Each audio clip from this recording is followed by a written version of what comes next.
The empirical formula, Mr. Sams. Empire. The Empire Strikes Back. Where's Luke? I'm right here. Oh, are you? I am Luke Skywalker. So am I like Darth Vader? Yeah. You need a lightsaber. Yeah, I need a lightsaber. So I've got the pin.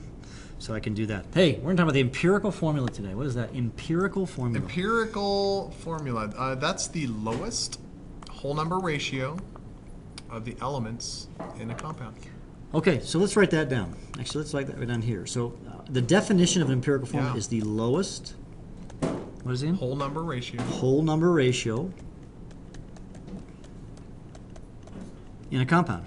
Yep, of the elements in a compound. So let's say we had glucose, C6H12O6. C6H12O6. That is not its empirical formula. Because we if can you could divide reduce that. all those numbers by... It's kind of like reducing fractions. Yeah. It'd be So C H2. H2O. Oh, right. Yeah. Exactly. So this right here is the empirical formula. So EF, let's call it. Okay. Of this, and this is what we call the molecular formula. And we'll talk more about that in the next lesson.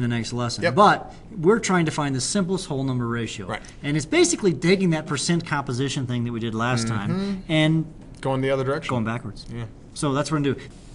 So it's kind of a cool little pneumatic, Mr. Sams. Yeah, percent to mass. Percent to mass. Mass to mole, divide by small, times to whole. That kind of rhymes. Percent to mass to mole, divide by small, times to whole. Now, what does it mean? I don't know, but it's in a poster on our walls. If you ever forget, you can look at there. Okay, percent to mass. A lot of times these will be given to you as percentages. Okay. Okay, so basically we're just going to take that, and we're going to assume we have a 100-gram sample, so we just turn those percentages directly into grams. No conversions, you just change the percent sign into grams. Good. Okay.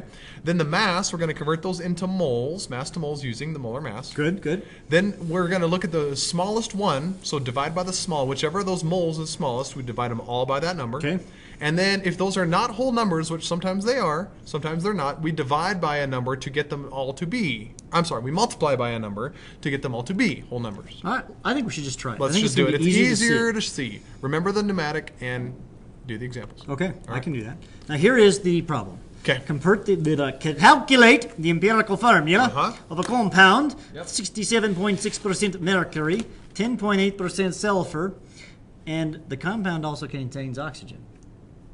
What's the percent of oxygen, though? Well, I think we'll have to subtract from 100. Oh, that's right, because they always add up to 100. All right, let's get a blank screen All to right, work let's do this. that. Okay, I think I need a blank All right, screen. 67.6 grams Watch how I of set mercury. this. If I've got mercury, now it said 67.6%, so I'm going to write 67.6 grams. That's the percent to mass step. And then when I hit S, right? 10.8%. So that'll be 10.8 grams. I'm doing the percent to mass in my head. Right. Really hard, guys. Yeah. You just say You take the percent sign and you make it a gram. G. Tough. Right. And the oxygen is a little tricky because you have to subtract from 100 100. minus that. So I'm going to take 100. I got my little. We kind of made the calculator smaller because we needed more room. So I'm going to take 100. You had to turn it on. Yeah, I forgot really to turn weird. it on. Minus 67.6 minus 10.8. All right. 21.6%, so 21.6 grams. All right, so that's the percent to mass. So now we're going to just do a easy. mole conversion, Yep. grams to moles. So grams of Hg in 1 mole of Hg. Well, I just look at my periodic table. My periodic table. 200.59. 200.6. I'll say that, okay? Okay. Okay, let's just set them all up. What do you think? Yeah. I like to do it this way.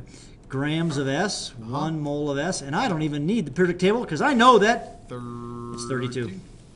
And oxygen, I hope none of you know this, it's 16 grams of oxygen in 1 mole of oxygen. Yep. Now, don't get this confused with O2 No. because we're doing it one element at a time. Right. So now I'm going to get the calculator out and let's do this. 67.6 divided by 200.6 equals. Okay, I get 0.337 moles. Okay. Now I'm going to do that with the S. So 10.8 divided by 32 gives me 0.33, I think it's 8. 8, yeah. Moles. Pretty close to the other number, isn't it, Mr. Sams? Okay, and then I'll take 21.6 divided by 16, and that gives me 1.35. Okay. So percent to mass. Mass to mole. Mass to mole. Divide by small. Divided by small. All right, so what's the smallest one? I think 0.337, So we divide them all by 0.337. I don't have to calculate. That's a 1, Mr. Sam's. One of them will always be 1. 0.337, yeah. And this is going to be close enough to 1, I can go with that. I think we're going to call that 1. Even though, if you divide it into a slightly different number, but if it's we're getting a rounding issue here. Yep. 0.337. Now that I don't know. Actually, I think I do. But we're going to say 1.35. I believe it's 4. Divided by 0.337. And I get close enough to 4. 4.0059. Is that close enough to 4? Yeah. Yeah, So it's close essentially enough. that means there's 1 Hg. That's Hg. There's 1 S and there's 4 O's. So we'd say O4. So the real form is HgSO4. That would be mercury 2-sulfate. 2-sulfate. Yeah. Okay. Let's do a different one. Okay. Okay. This would be an interesting chemical. I think we might have seen this chemical before. What is the empirical formula? All right. When you have 6.256 grams of carbon, 1.392 grams of hydrogen, and 8.352 grams of oxygen. Now, guys, what you're going to need to do is definitely copy this down. Don't just try and watch and say, oh, I get it. You've got to copy these examples down. Go through the process with us. Yeah, go through the process with us. Yeah. Humorous. All right, so we've got 3 elements, All right. C, Yep. H, and O. So I'll notice it's a CHO compound. Yeah. Yeah, all right. 6.256 grams. Okay, hydrogen No, wait, is... these were not percentages. Oh, yeah. Can we do this? I thought it was percent to mass. We don't have percents. What do we do? What do we do? Oh my gosh! I don't know what to do! Percent to mass! Mr. Sams, What? we can skip that first step. Why? Because it says percent to mass. Oh, We have the mass. grams are already mass. So we get to skip step 1. This is easier. Oh, yes. I like easy. Sorry, I panicked. It wasn't what I learned. Oh. You didn't teach me this! Oh, well, now I just did. Okay. Just don't relax. Take a breath. 1.392 hydrogen. I had a banana earlier. I know, and I turned it into a brownie. It was know. really good. All right, so but the sugar high must be gone. Something. All right, well, how much hydrogen we had? 1.392. 1.392 grams, and oxygen was 8.352. 8.352. Okay. So I'm going to just convert that to moles. Carbon weighs 12 grams in 1 mole. I'm not going to I'm going to be a little naked on this one because I need the space on the screen. I'll keep my eyes closed. 1 gram in 1 mole. Should I take my shirt off? No. No. No. No. 1.392. But I'm kind of ripped, Mr. Sams. Keep telling yourself that. Yeah. So I could do the middle one. I didn't even need like a calculator on that one, Mr. Sams, because it's divided by 1. I left the shirt on. You can open up your eyes. Okay. Okay. And I need a calculator on this one, but I know it's 16 grams in 1 mole here. All right, so 6.2, whatever. 6.256 divided by 12. About 3 or something like that. Or no, I'm backwards. All right, 0.521. And this will be the bottom one, 8.352 divided by 16. What is that? I don't know. Whatever, 16. All right, 0.522. Ooh, I kind of see a pattern, the 522s. Okay, this should be 0.521 is the smallest That one. is. Divide by small, 0.521. 0.521. Okay. This first one is 1. One. This last one is 1. Okay, now that's not so. All right, 1.392 divided by 0.521 leads off to 2.67. 2.67. Interesting. 2.67. Okay. Yeah. Okay. So here's Percent to mass. Yep. Mass to mole. Uh-huh. Divide by small. Uh-huh. Times till whole. Oh, we didn't do that last the time. last step, they were already whole numbers. We had 1, 1, and 4. Here we don't have a whole number. So here's a few little tricks when you need to multiply by whole numbers. If one of your numbers ends in 0.5, you're going to multiply by 2. Or something 0.5 times it by 2. Right. Okay, write this down, guys. Yes. If something ends in 0.3 or 0.33 or 0.66, you multiply by 3.